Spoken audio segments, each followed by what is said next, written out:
Mga pupils sa Cotabato City gisugat ang unang adlaw sa eskwela sa Dao Concert sa banda.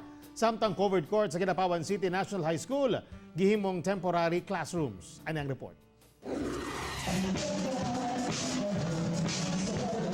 Gipaagi sa Dao Concert sa banda, ingon man dance sport, ang pagsugat sa mga pupils sa Cotabato City Pilot School sa ilang pagbalik eskwela karong adlaw. Sa mga pamaagi, mas madasig kuno ang halos 7,000 ka mga pupils sa mga eskwelahan human sa 2 ka bulan nga bakasyon.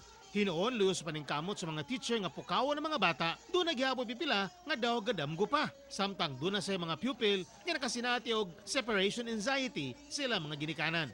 Ang flag raising ceremony gidominar sa mga babaeng pupil. Sa kinatibukan, mas hapsay ang sistema sa balik eskwela karong tuiga tungod kuno sa gipatumang early enrollment.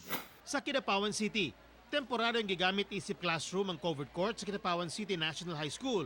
Tungod wala pa gitugutang magamit ang bagong tukod nga school building. Gibutangan og mga division ng covered court nga dunay bleachers para klasihan sa pipila ka section sa grade 7, grade 8 o grade 9. Bisan ang stage doon na sa nagklase, busa nagdasok gayud ang mga estudyante.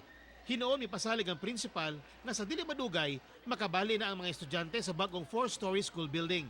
Ginahuman na lang ang mga division sa building dahil nulaton ang Go Signals engineer anong hingpit na kining magamit sa dili pa mahuman ang unang semana sa balik eskwela. Ako si Teco Campo para sa One Mindanao.